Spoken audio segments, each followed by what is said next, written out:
Pemirsa, Yayasan Mandira Widayaka yang bekerja sama dengan Parisade Hindu Dharma Indonesia Pusat menggelar workshop dengan tema belajar dengan quantum learning di era teknologi 4.0.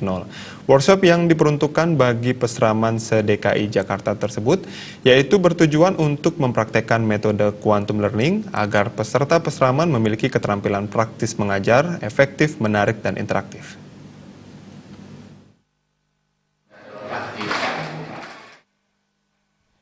Bertempat di Gedung Dharma Sevanam Pura Aditya Jaya Rawamangun, Jakarta Timur, Yayasan Mandira Widayaka yang di bawah naungan Sukaduka Hindu Dharma DKI Jakarta yang bekerjasama dengan Parisade Hindu Dharma Indonesia Pusat menggelar kegiatan workshop yang pertama kalinya dengan tema Belajar dengan Quantum Learning di Era Teknologi 4.0. Kegiatan tersebut memang diperuntukkan bagi guru pasraman, pengelola pasraman, dan anak-anak sekolah di pasraman yang terdiri dari 11 pasraman se-DKI Jakarta. Turut hadir Ketua Pembina Yayasan Mandira Widayaka dan juga selaku Ketua Sukaduka Hindu Dharma DKI Jakarta, Madi Sudarta, Ketua Panitia juga sekaligus Ketua Yayasan Mandira Widayaka serta tokoh umat Hindu lainnya. Kegiatan tersebut juga menampilkan dua narasumber yakni Dr. Insinyur Inyoman Jujur dengan membawa materi memahami dan memaknai serta mengikuti revolusi industri 4.0 dan KS Arsana dengan materi proses belajar mengajar menyenangkan dengan metode quantum learning.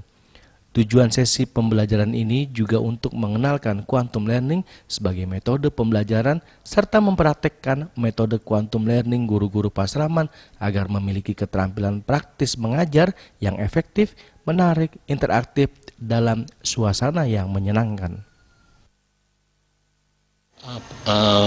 Kesepakatan bersama dalam pelaksanaan belajar mengajar para guru-guru dan para pesraman yang dikoordinir oleh Yayasan Mandira Widayaka.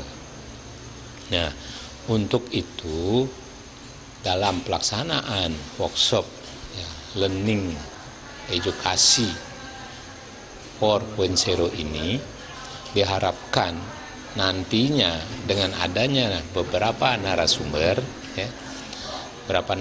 ini bisa memberikan suatu pencerahan kepada anak-anak belajar terutama di SMA, SMP, dan SD. Kemudian diharapkan juga dalam hal ini bisa memberikan pelajaran agama secara praktis. Ya, bagaimana cara belajar agama dengan praktis. Selain kegiatan workshop, Yayasan Mandira Widayaka juga menyerahkan bantuan berupa uang tunai bagi 11 pasraman se-DKI Jakarta untuk dimanfaatkan sebagai proses belajar anak-anak pasraman. Dari Jakarta, Ketut Heri dan Ketut Sumadiase melaporkan.